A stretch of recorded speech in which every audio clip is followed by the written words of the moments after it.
Operation blue star को आज पूरे 32 साल हो गए हैं। पिछले 3 दशक से तमाम सियासी दलों ने कभी इस मुद्दे को ठंडा पड़ने नहीं दिया और आज एक बार फिर से जब स्वर्ण मंदिर की बरसी मनाई गई तो खालिस्तान के समर्थन में नारे लगाए गए। सवाल यह है कि क्या खालिस्तान को एक बार फिर से जिंदा करने की कोशिश हो रही है? चुनाव नजदीक है, क्या इस नारेबाजी के पीछे सियासी कनेक्शन है? इसी पर करेंगे बड़ी बहस चर्चा आपसे कुछ ही देर में, यानी 3 मिनट 2 सेकंड बाद। उससे पहले रिपोर्ट देखिए।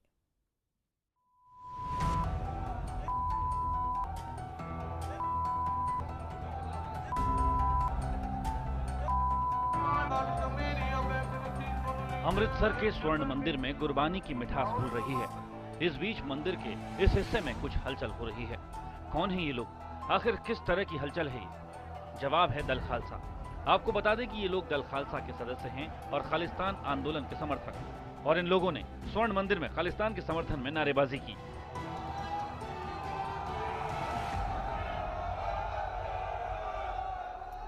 आपको बता दें कि खालिस्तान के समर्थन में नारेबाजी इसलिए भी अहम है क्योंकि ये ऑपरेशन ब्लू स्टार की 32वीं बरसी के मौके पर हो रही है। यूं तो नारेबाजी हर साल ही होती है, मगर अकाल तख्त इसी बात से खुश है कि ये नारेबाजी अकाल तख्त साहब पर नहीं बल्कि नीचे ही हुई। सानू पंथ नूं मजबूत करना चाहिए। पंथ मजबूत है, गुरु ग्रंथ साहब का सत्कार भी हमेशा अपने आप कायम रहेगा। इस करके उन्हां नौजवान बच्चों नूं भी बेनती करनी चाहुंदा हां कि एवें तुसीं किसी दे आखे ला के गुमराह हो के गुरु की बेअदबी के कारण ना बनो। वाहिगुरू जी का Khalsa, Waheguru ji. Operation blue star की 32वीं बरसी के मौके पर पंजाब हाई अलर्ट पर रहा। इस मौके पर किसी भी तरह की गड़बड़ी को रोकने के लिए पुलिस ने दल खालसा के कई नेताओं को हिरासत में भी लिया। सरबत खालसा में अकाल तख्त साहिब के कार्यकारी जत्थेदार ध्यान सिंह मंड और शिरोमणि अकाली दल अमृतसर के मुखी सिमरनजीत सिंह मान को उनके घरों में ही नजरबंद कर दिया गया। स्वर्ण मंदिर में 150 सुरक्षाकर्मी सादी वर्दी में तैनात किए गए। साथ ही एसजीपीसी ने भी अपनी टास्क फोर्स तैनात की। अमृतसर के माहौल को शांत बनाए रखने के लिए अर्धसैनिक बलों की 6 कंपनियां तैनात की गईं। पुलिस के 2000 जवान दूसरे शहरों से बुलाए गए। अमृतसर के अलावा पंजाब के दूसरे जिलों में भी पुलिस अलर्ट पर रही। ऑपरेशन ब्लू स्टार की बरसी के मौके पर दल खालसा ने अमृतसर बंद बुलाया था। बंद का खासा असर देखने को मिला। तमाम बाजार और दुकानें नहीं खुली। बेदोश लोग मारे गए सी, सिख रैफरेंस लाइब्रेरी लुट्टी गई सी, अकाल तख्त साहब टैटेरी किया गया सी। उस दे रोह ते रोस वजों ते भारत सरकार ਨੂੰ ਇੱਕ ਸੰਦੇਸ਼ ਦੇਣ ਲਈ ਕਿ ਸਾਡੇ ਜ਼ਖਮ ਰਿਸਦੇ ਨੇ, ਅਸੀਂ ਉਸ ਦੇ ਅਤਿਆਚਾਰਾਂ ਨੂੰ ਭੁੱਲੇ ਨਹੀਂ ਆ। ਅਸੀਂ ਅੰਮ੍ਰਿਤਸਰ ਬੰਦ ਦੀ ਕਾਲ ਦਿੱਤੀ ਹੈ। ਅੱਜ ਜਿਹੜਾ ਹੈ ਸਮੂਚਾ ਖਾਲਸਾ ਪੰਥ ਜਿਹੜਾ ਹੈ ਅਕਾਲ ਤਖਤ ਸਾਹਿਬ ਦੇ ਇਕੱਠਾ ਹੋਇਆ ਸੀ ਸ਼ਹੀਦਾਂ ਦੀ ਮਤਲਬ ਕਿ ਉਹਨਾਂ ਯਾਦ ਨੂੰ ਮਨਾਉਣ ਲਈ। बता दें कि जून 1984 में अलगाववादी सिख नेता जरनैल सिंह भिंडरावाले के नेतृत्व में स्वर्ण मंदिर में छिपे हथियारबंद कट्टरपंथियों को बाहर निकालने के लिए सेना ने ऑपरेशन ब्लू स्टार चलाया था, जिसमें सेना के कई जवान शहीद हुए थे और भिंडरावाला समेत कई चरमपंथी मारे गए थे।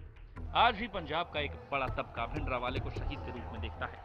पिछले कई साल से ब्लू स्टार की बरसी के मौके पर खालिस्तान के समर्थन में नारेबाजी होती है। पिछले 2 साल में तो कई झड़पें भी हुई हैं। गौर करने वाली बात यह है कि पंजाब में अगले साल चुनाव होने हैं, तो क्या उससे पहले खालिस्तान के चिन्ह को जानबूझकर जिंदा किया जा रहा है? Bureau report, IBN 7। और इसी मुद्दे पर करेंगे बड़ी बहस, लेकिन उससे पहले तमाम अहम सवाल जो कि आज उठाएंगे हम मुद्दा में।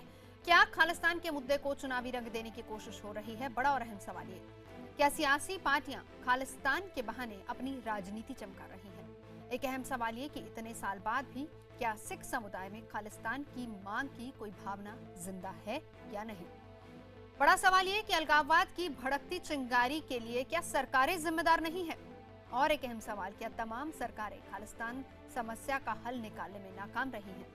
खास मेहमान जुड़ चुके हैं, चर्चा के लिए परिचय करा देती हूं। हमारे साथ इस वक्त मौजूद हैं बीजेपी की तरफ से नेता RP सिंह जी, इसके अलावा संजय झा प्रवक्ता कांग्रेस के हमारे साथ मौजूद हैं, प्रेम सिंह चंदूमाजरा सांसद हैं अकाली दल के हमारे साथ मौजूद हैं, त्रिलोचन सिंह पूर्व राज्यसभा सदस्य हमारे साथ मौजूद हैं, रिटायर्ड ब्रिगेडियर इसरार रहीम खान साहब हमारे साथ मौजूद हैं और वरिष्ठ पत्रकार रामकृपाल जी हमारे साथ हैं। सबसे पहला सवाल मैं प्रेम सिंह चंदूमाजरा जी आप ही से लेना चाहूंगी। आपके हिसाब से जो लोग नारे लगाते हैं, नारेबाजी कर रहे हैं, आज भी 32वीं बरसी मनाई गई लेकिन वहां पर खालिस्तान के नारे लगाए गए, क्या आप उनको देशद्रोही मानेंगे या नहीं? देखिए, सबसे पहले तो मैं ये कहना चाहता हूँ कि 32 वर्ष बीत जाने के बाद भी जो वहाँ अत्याचार हुआ, न्याय हुआ, भारतीय फौज का टैंकों से वहाँ हमला हुआ हमारे श्री अकाल तख्त साहब पे, वो सिख संप्रदाय के लोग उसको भुला नहीं पाए, ना भुला पाएंगे। ये बहुत एक हिस्टोरिकल, मैं समझता हूँ कि अन्याय था, जाति थी सिख कम्युनिटी के साथ। तो इसलिए हम हर वर्ष ये बरसी मनाते हैं और जो वहाँ शहीद हुए अपने धर्म की राखी के लिए, उनको श्रद्धांजलि देने जाते हैं। ये वहाँ जो नारेबाजी होती है ये किसी संस्था की ओर से या किसी संगठन की ओर से नहीं होती, ये कोई व्यक्तिगत तौर पे कुछ लोग ऐसे हैं जो स्लोगन लगा देते हैं।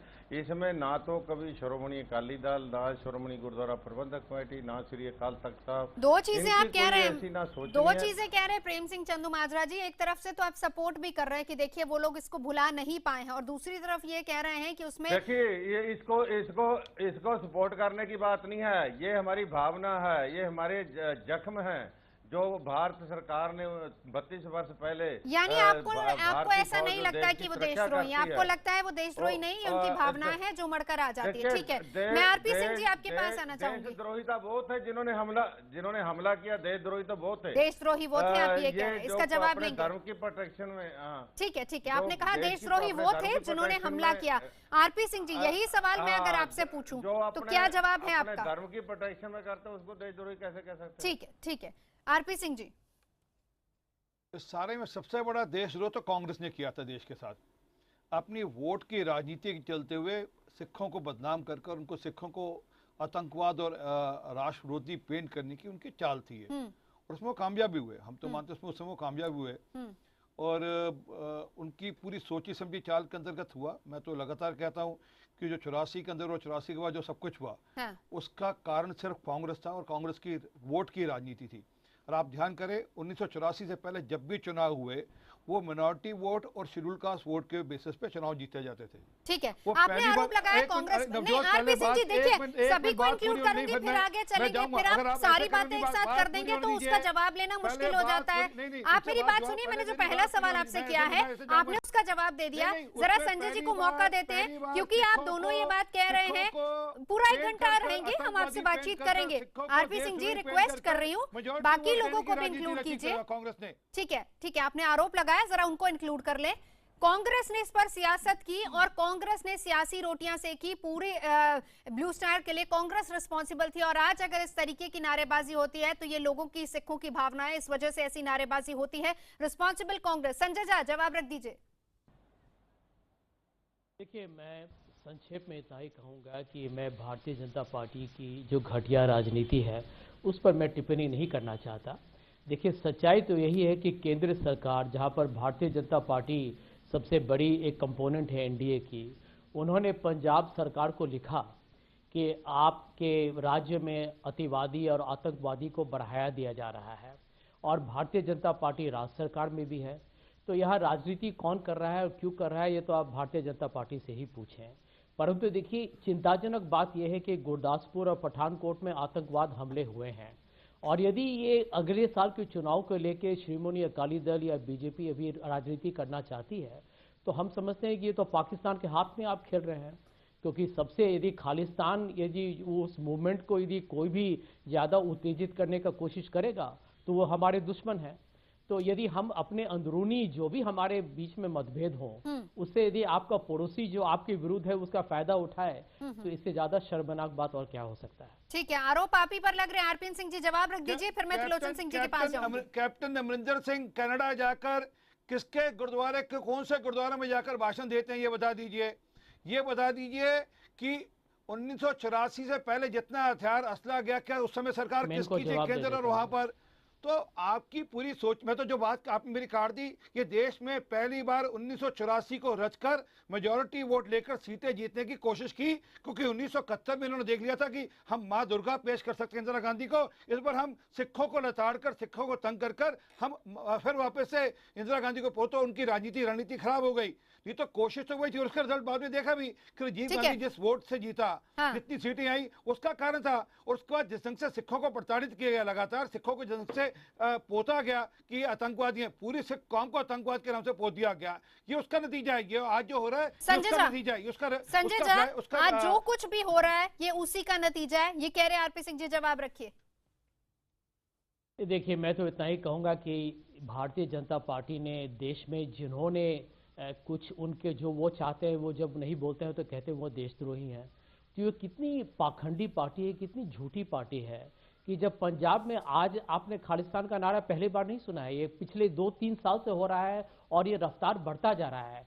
कितने लोगों को भारतीय जनता पार्टी और श्रोमणी अकाली दल ने आज तक गिरफ्तार किया है। देखिए, ये लोग चाहते हैं कि तनाव हो समाज में, जहां पर अभी पंजाब में लोग बहुत नाखुश हैं, वहां पर युवा लोगों को नशीली पदार्थ का आदत हो रहा है, वहां नौकरियां नहीं है, वो चुनाव हारेंगे ये जानते हैं, तो इसीलिए हताश और निराश होते हुए वो लोग आज राजनीति कर रहे हैं। क्योंकि आपके चलते हुए आपने पंजाब के अंदर 1 लाख से ज्यादा नौजवानों को खालिस्तान के नाम पर, आतंकवाद के नाम पर हलाल किया, आपने उनको मारा। उसके कारण से आज वापस से नशे की जो आदत पड़ी वो आपका, उसमें भी दोषी आप है, कोई और नहीं है। आपने 1 लाख से ज्यादा सिख नौजवानों को पंजाब में खत्म किया आपने, क्या बात कर रहे हैं। और आज देश के अंदर आतंकवाद की जननी, मैं वापस कह रहा हूं, आतंकवाद की अगर जननी है तो कांग्रेस है, और उस समय श्रीमती इंदिरा गांधी थी और उनके जितने सहयोगी थे वो हैं। प्रेम सिंह जी आप कुछ कह रहे थे, मैं लौटती हूँ संजय जी 1 मिनट। हाँ, प्रेम सिंह जी, चंदू माजरा। मैं संजय झा जी से पूछना चाहता हूं कि किसी के धर्म स्थान को तोपों टैंकों से गिरा देना, ये गंदी राजनीति नहीं है। ये भारतीय जनता पार्टी अकाली दल की राजनीति को गंदी राजनीति कहते हैं। ये वोट लेने के लिए इतनी घटिया राजनीति कर सकते हैं, किसी धर्म स्थान को गिरा सकते हैं। और जो बातें ये कह रहे हैं, यदि इनको देश के हित प्यारे हैं, ईमानदारी से मिस्टर झा आप बताइए कि इतना सेंसिटिव और भावनात्मक माहौल होने के बावजूद पंजाब सरकार ने पंजाब में अमन शांति रखी है। आप तो इसको अप्रिशिएट करना चाहिए कि इतनी भावनात्मक नारेबाजी हो रही है। प्रेम सिंह चंदू बाजरा जी, क्या आप इसको शांति कहेंगे वापस से? देखिए, क्या आपने युवाओं के बारे में पूछा, युवाओं से पूछा कि क्या वाकई अलगाववाद की वो आग आज उनके जहन में है या नहीं? युवा के पास नौकरियां नहीं, उसका जवाब भी रखिए ना। आप भी तो इसी की आड़ में सियासत कर रहे हैं, कहना गलत नहीं होगा। मैं इसका जवाब संजय जी से ले लेती हूँ। संजय जी, युवा के सामने अभी भी गांधी जी की जो बात है वो राजीव गांधी जी की, वे बड़ा पेड़ गिरता है धरती कांपती है। आज भी युवाओं के सामने जो हमारे नन्हे नन्हे बच्चों के गलों में टायर पाकर कांग्रेस वाले उनकी लाशों पे नाचते थे, युवाओं के सामने वो सीन दिखाई दे रहा है। इसलिए युवा वो भावनात्मक होकर ऐसी बातें करते हैं। मैं बार बार कहता हूं, पीढ़ी बीत गई है प्रेम सिंह चंदू माजरा जी, शायद अगली पीढ़ी, ठीक है हम मानते हैं इंसाफ नहीं मिला, वो इंसाफ पर बात कीजिए ना, आप उस पर तो बात करते नहीं है। मैं आऊंगी संजय जी से जवाब लूंगी। हमारे साथ इस वक्त त्रिलोचन सिंह जी भी मौजूद है। त्रिलोचन सिंह जी, मैं आपसे, चंदू माजरा जी, बाकी मेहमानों को इंक्लूड कर लेते हैं, फिर चर्चा को ओपन करेंगे। त्रिलोचन सिंह जी मौजूद है। त्रिलोचन सिंह जी, आपकी राय मैं इस पर जानना चाहूंगी, क्या इस पर सियासत होती है?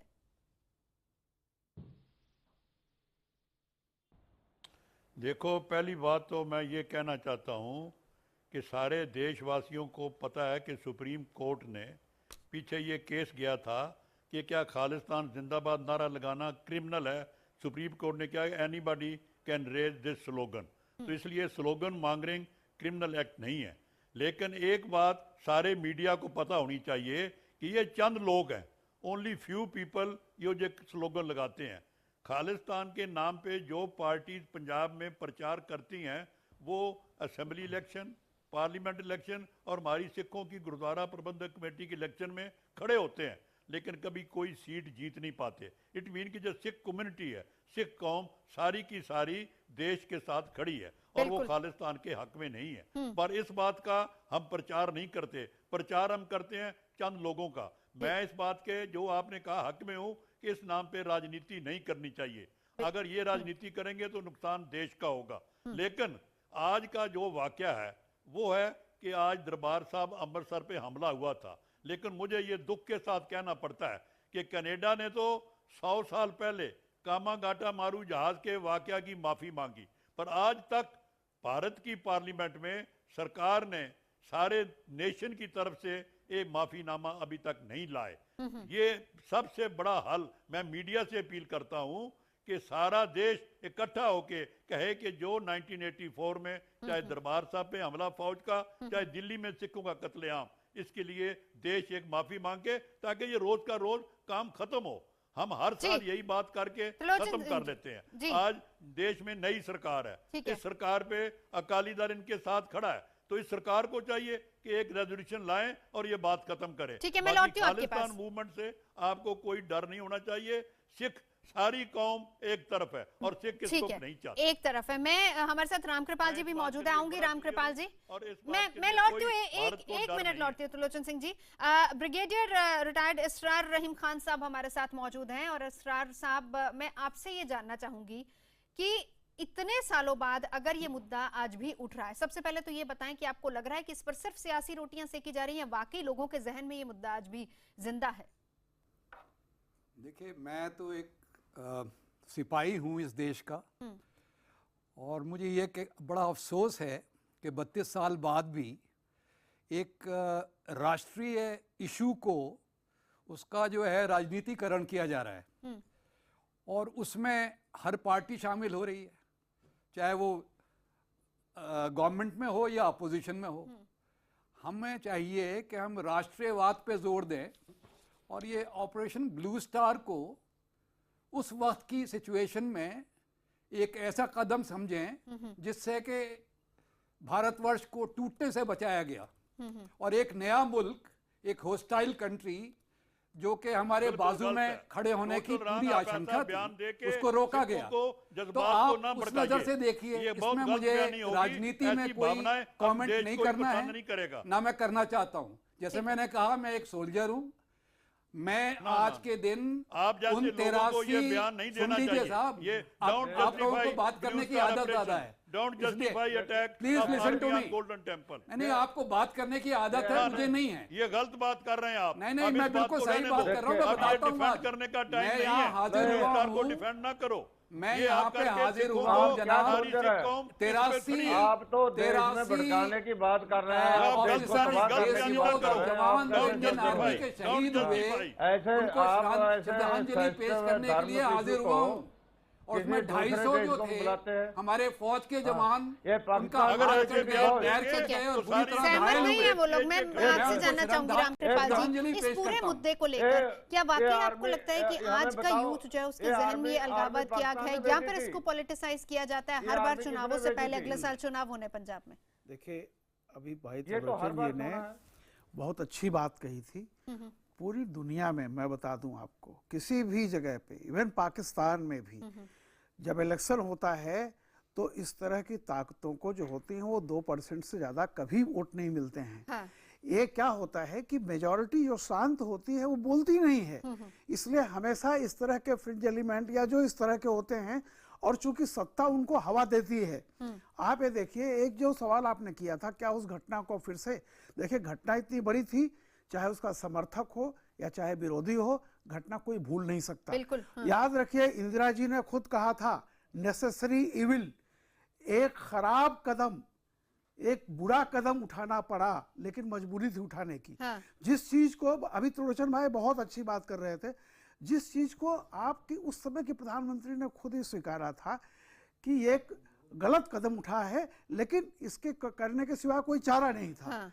तो उसके लिए अगर एक पार्टी, अगर सिखों की भावना इतनी सिर्फ है कि भाई एक जो कुछ हुआ वो दुर्भाग्यपूर्ण था, अगर कोई एक पार्टी उसके लिए क्षमा मांग लेती है तो इसमें क्या बुराई है उनकी। और जहां तक त्रिलोचन जी कह रहे थे, मेजॉरिटी पंजाब की अमन पसंद है, इस तरह की चीजों से अलग है। मैं इसी को यहीं से आगे एक लाइन केवल कह दूंगा। हाँ। मुझे अफसोस है, देखिए, कि किसी पॉलिटिकल पार्टी ने एक दूसरे की निंदा कर रहे हैं, लेकिन इनको एक स्वर से कहना चाहिए था जो हुआ है वो गलत है, उसकी हम निंदा करते हैं। बिल्कुल, बनस्पत उसके कि एक दूसरे पार्टी पर आरोप लगा रहे हैं। यहीं से इसको आगे ले जाएंगे, यानी कि हर पार्टी रखती है, और यानी कि इस पर सियासी रोटियां सेकी जाती है। छोटे से ब्रेक के बाद इसी सवाल का जवाब लेंगे तमाम सियासी पार्टियों से।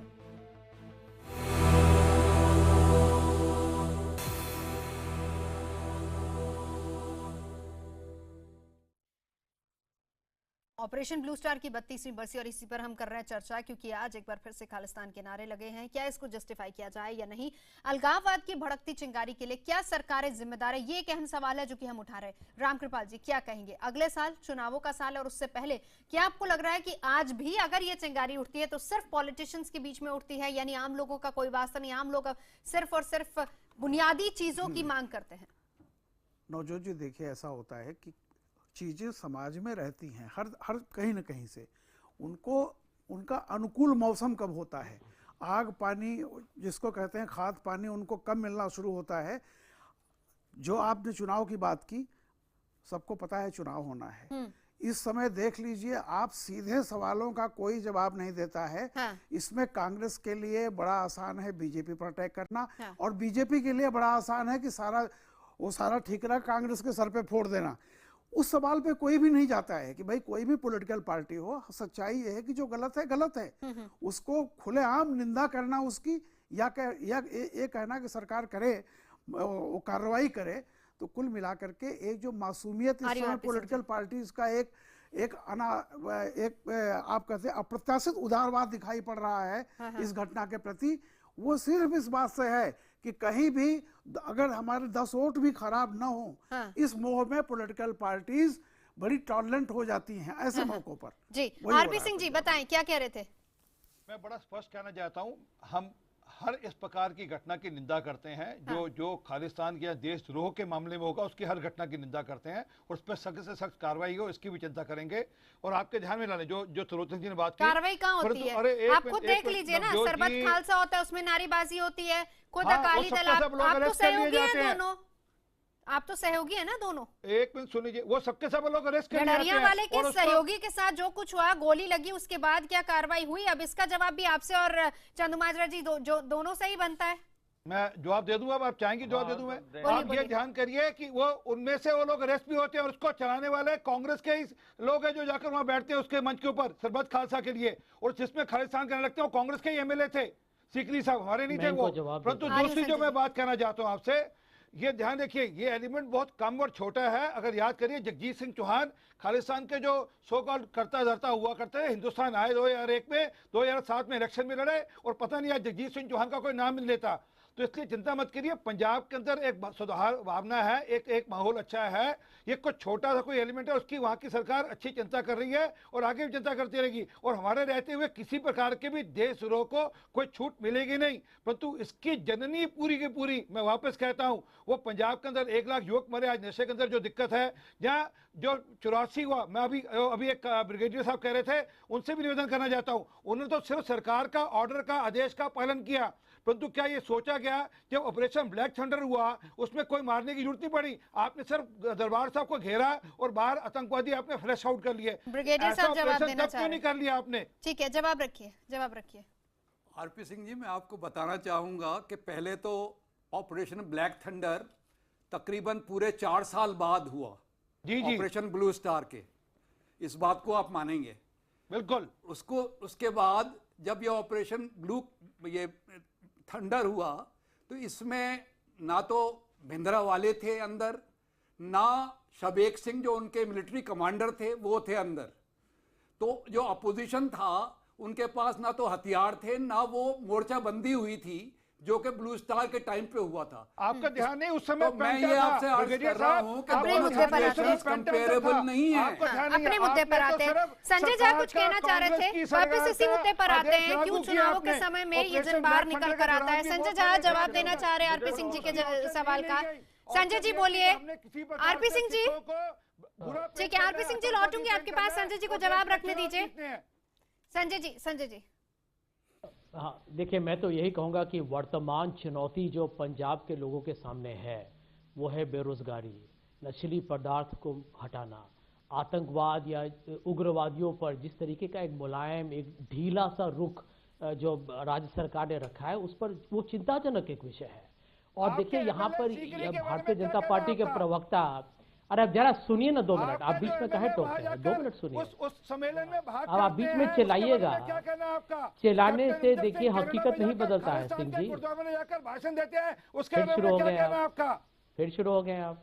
आप जरा मुझे खत्म करने देंगे 2 मिनट के लिए? आप अपनी बातों का जवाब नहीं दे रहे। मैं आपको बता रहा हूँ, आपको इस बात का जवाब दर्शकों को देना पड़ेगा, क्योंकि आपकी जो सरकार में जो समर्थक लोग हैं वो चाहते हैं कि 13 आतंकवादी जो गिरफ्तार होकर जेल में हैं उनको रिहा किया जाए।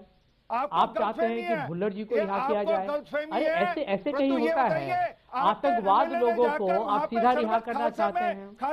आप सुनिए 1 मिनट, आप सुनिए 1 मिनट, सुनिए आरपी सिंह जी जरा जवाब रखने दीजिए उनको। सवाल करते हैं संजय जी से दोबारा। 1 मिनट हम संजय जी जवाब रखिए।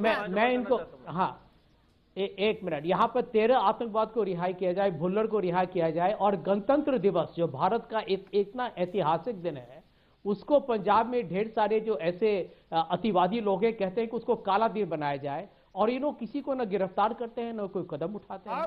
तो यदि ये चुनाव को लेके कर रहे हैं तो हम तो इतना ही कहेंगे कि बहुत ही दुर्भाग्यपूर्ण है। बदनाम कर रहे हैं, सिखों को बदनाम कर रहे हैं। आप जाइए, पढ़िए अखबार में पढ़िए। ओछी राजनीति के चलते हुए सिखों को बदनाम कर रहे हैं आप। संजय जी आप ये कह रहे हैं कि वो सियासत। संजय जी मैं आपसे ये सवाल करना चाहूंगी, मेरे सवाल का जवाब दीजिए। सियासत अगर आपको लग रहा है कि बीजेपी और अकाली कर रहे हैं तो क्या कांग्रेस पीछे है? सीधे से एक सवाल का जवाब दीजिए। जब सरबत खालसा होती है तो वहां पर कांग्रेस के ही नेता जाते हैं, वहां पर भी नारेबाजी होती है और वो खुद इन्वॉल्व होते हैं उसमें, उसका जवाब क्यों नहीं रख रहे हैं आप? मैं आपको एक बात बताना चाहूंगा। मुझे याद है कि श्री राहुल गांधी जी जब 2-3 साल पहले गए थे पंजाब में, और जब उन्होंने नशीली पदार्थों के बारे में बात किया था तो भारतीय जनता पार्टी के लोगों ने उसका विरोध किया। आज उस सच्चाई, 1 मिनट, आज उस सच्चाई को ये मानते हैं या नहीं? देखिए विकास पे बात कीजिए, नौकरी पर बात कीजिए, कृषि पर बात कीजिए, उद्योग पर बात कीजिए, शिक्षा पर बात कीजिए। लेकिन ये बताएं क्या आप लोग, क्या कांग्रेस, क्या पंजाब कांग्रेस भी इसका फायदा नहीं उठाती है? क्या आपको भी ऐसा नहीं लगता है कि आपका भी एक तबका है जो आपका वोट बैंक वहां पर है, कहीं वो चुनना जाए, इसलिए कुछ एक आपके कार्यकर्ता भी इन्वॉल्व होते हैं बीच में? संजय जी एक बात आपको मैं बताता हूं, फिर संक्षेप में ही बताऊंगा कि पंजाब के लोग समझदार हैं और जागरूक हैं। हमारे बहुत सारे मित्र हैं पंजाब में, और पंजाब ने पिछले 32 सालों में बहुत ही कठिनाइयों का पंजाब ने सामना मेरे सवाल का जवाब नहीं दे रहे। 84 में जो हुआ, मैं आपको जवाब दे रहा हूँ, मैं आपको जवाब दे रहा हूँ। पंजाब के नहीं, पंजाब के लोग समझते हैं कि किस तरीके से अकाली दल की पार्टी यहाँ घुमा फिरा कर बेबुनियादी राजनीति कर रही है। पंजाब में ऐसा माहौल बना रहे। चंदूमाजरा जी, चंदूमाजरा, प्रेम सिंह चंदूमाजरा। हाँ जी मैडम, मैं ये बात, मुझे दुख है इस बात का कि जो पॉजिटिव एस्पेक्ट्स हैं उसको नहीं सुना जाता, जो नेगेटिव है उनकी बात की जाती है। ये संजय झा जी मुझे बताए, क्या ये सच नहीं है कि पंजाब सरकार ने ऐसे भावनात्मक माहौल में जैसे प्री अरेस्ट की और पंजाब में सारी शांति बनाई रखने के लिए आज पर बादल साहब की सरकार को एप्रिशिएट करना चाहिए था कि श्री अकाल तख्त साहब पे कोई स्लोगन नहीं लगा, बाहर जाके किसी ने लगाए। दूसरी, मैं ब्रिगेडियर साहब से पूछना चाहता हूं, क्या देश की फौज जो है वो देश की सुरक्षा के लिए होती है कि किसी के धर्म स्थान गिराने के लिए होती है? और जैसे ये कहते हैं कि पॉलिटिकल मोटिव के लिए सब कुछ किया जाता है, ये 32 वर्षों से हो रहा है, ये क्यों नहीं माना जाता? भी इसकी निंदा क्यों नहीं की जा रही? इस पे माफी क्यों नहीं मांगी जा रही? चंदूमाजरा जी आप ये बताएं, नारेबाजी तो होती है, उसका जवाब तो आप दे नहीं रहे। आप कह रहे हैं वो कुछ लोग हैं भावनाओं से उसको जोड़े जा रहे हैं। आप सीधा जवाब दीजिए, आपकी सरकार है, आप लोग भी तो फायदा ले रहे हैं उसका, आपका भी तो पूरा वोट बैंक से होता है इससे।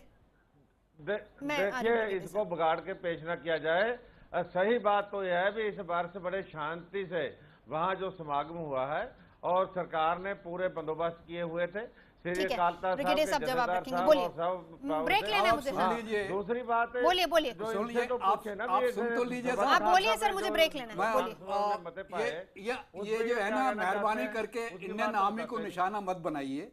इंडियन आर्मी का जो फर्ज है, जो ड्यूटी है, वो 2 हैं, एक्सटर्नल एनिमी और इंटरनल एनिमी, दोनों का सर्वनाश करना। अगर वो सर उठाएंगे तो उसमें कोई शक नहीं है। तो आर्मी का रोल जो है मुझे अच्छी तरह मालूम है। मैंने 40 साल आर्मी को दिए हैं। मुझे ये उनका एक रोल है। इंटरनल अगर कोई प्रॉब्लम होगी, इंटरनल एनिमी पैदा होगी, उसको भी निकालना ही आर्मी का। इस बीच त्रिलोचन सिंह जी भी मौजूद हैं, आऊंगी आपके पास भी एक छोटे से ब्रेक के बाद, तुरंत लौटते हैं।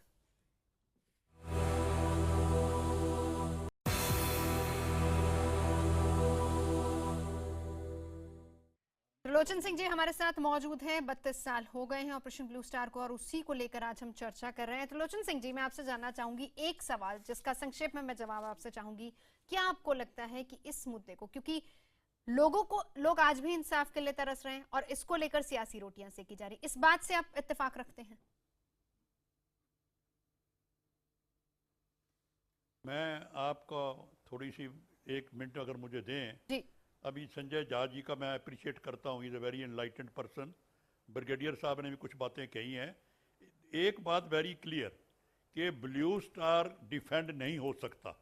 All parties in India have already condemned it. Even doctor Manmohan Singh as prime minister parliament में माफ़ी मांग चुके हैं। इसलिए पहली बात तो छोड़ दो, कभी ब्लू स्टार को जस्टिफाई ना करो। सेकंड बात इन्होंने कही कि जो लोग जेलों में हैं अकाली उनको बाहर लाते हैं। India we go by the law of the land. Law of the land ये कहता है कि जितनी सज़ा किसी जुर्म में है, सज़ा पूरी करने के बाद that prisoner should come out. ये जो सिख प्रिजनर हैं ये 20-25 साल से जेल बैठे हैं और अपनी सज़ा पूरी कर चुके हैं। अगर वो वापस आते हैं, हम कहते हैं आतंकवाद को बढ़ा रहे हैं। ये भी गलत बात को प्रचार ना करो। थर्ड बात ये है कि पंजाब के लोगों ने ही मिलिटेंसी 84 में ख़त्म की थी, ना फौज ने ना पुलिस ने। पंजाब के लोग आर अगेंस्ट मिलिटेंसी। पंजाबीज और सिख वांट पीस। और अभी भी 99% लोग पंजाब के आतंकवाद, खालिस्तान, ये जो मूवमेंट आप कह रहे हो, लोग इनके खिलाफ हैं। तो we should never say anything and trust us. संक्षेप में आरपी सिंह जी, संक्षेप में आरपी सिंह जी, क्या इस मुद्दे को खत्म करके सीधा बुनियादी मुद्दों पर बात होनी चाहिए? जो सबसे बड़ी समस्या पंजाब की है, नशा मुक्त पंजाब, लोग बेरोजगार है, क्या इसको लेकर नहीं बात होनी चाहिए? आरपी सिंह जी, संक्षेप में जवाब चाहूंगी। पहली बात तो मैं एक छोटी बात जोड़ दूं। मैं ब्रिगेडियर साहब, मैं माफी चाहता हूं कि किसी भी फौज के किसी भी फैसले से पूरा देश इसी बात का जवाब रखें आरपी सिंह जी, वक्त की कमी, सभी से आंसर लेना राजनीतिक फैसला था, परंतु आपके साथ है, फौज के साथ है। जो फौज ने किया वो देश के हित में किया, मेरे सवाल का जवाब सरकार के कहने पे किया। परंतु जहाँ दूसरी बात मैं भी कौन कह दूं स्पष्ट, पंजाब में नशे का उतना बड़ा काम नहीं जितना कि कांग्रेस ने उसको खड़ा किया हुआ है। कोई सिख सुनने को तैयार नहीं है। सारी संजय जी इसका जवाब रखिए, इसका जवाब रखिए। त्रिलोचन सिंह जी ने बड़े अच्छे से स्पष्ट तरीके से इसको समझा दिया है। क्या पॉलिटिकल पार्टीज के लिए मुद्दा सबसे बड़ा आम जनता से जुड़ा नहीं होना चाहिए? संजय जी, इस बात के लिए ठीक है। त्रिलोचन सिंह जी, संजय जी माफ कीजिए। त्रिलोचन जी के साथ मैं पूरा इत्तेफाक रखता हूं। देखिए, आज मैं अनुरोध करूंगा हर पार्टी से, बीजेपी से भी और श्रोमणी अकाली दल से भी, कि पंजाब को चुनाव आ रहा है, एक अहम चुनाव है, लेकिन इस पर आम आदमी के लिए हम मुद्दों पर लड़े, बेरोजगारी पर, विकास पर, मुद्दों की बात की। पंजाब आपको याद होगा, पंजाब में ग्रीन रेवोल्यूशन हमने किया था, आज इसी पर लड़े। चंदू माजरा, प्रेम सिंह चंदू माजरा बोलेंगे, क्या बुनियादी मुद्दों की सिर्फ बात नहीं होनी चाहिए? देखिए, हम हमेशा मुद्दे की बात करते हैं। ये जो कांग्रेस वाले हैं ये मुद्दाहीन बात करते हैं और इनको हम कहना चाहते हैं ये राशि रोटियां ना सेकें, भड़काऊ बातें ना करें। इनको मैं पूछना चाहता हूँ, ना तो गुरुद्वारे को मानते हैं, ना गुरु ग्रंथ साहब को मानते हैं, ये फिर खालिस्तान, सो कॉल्ड खालिस्तान के लिए सर्वत खालसा में रेजुलेशन क्यों पास करते हैं? बुनियादी मुद्दों की बात होनी चाहिए, लेकिन जिस चीज की आलोचना होनी चाहिए उस पर आलोचना भी होनी चाहिए, ना कि उसकी कारपेटिंग होनी चाहिए कि आप लोग बच के नजरअंदाज कर जाएं कि अगर 3% भी वोट बढ़ता है तो क्यों नाराज करें। उसको भी आपको निंदा करनी होगी एक सोर्स से पॉलिटिकल पार्टीज को। वक्त की कमी है तो मुद्दा में अभी के लिए बस इतना ही। एक ब्रेक के लिए रुकेंगे।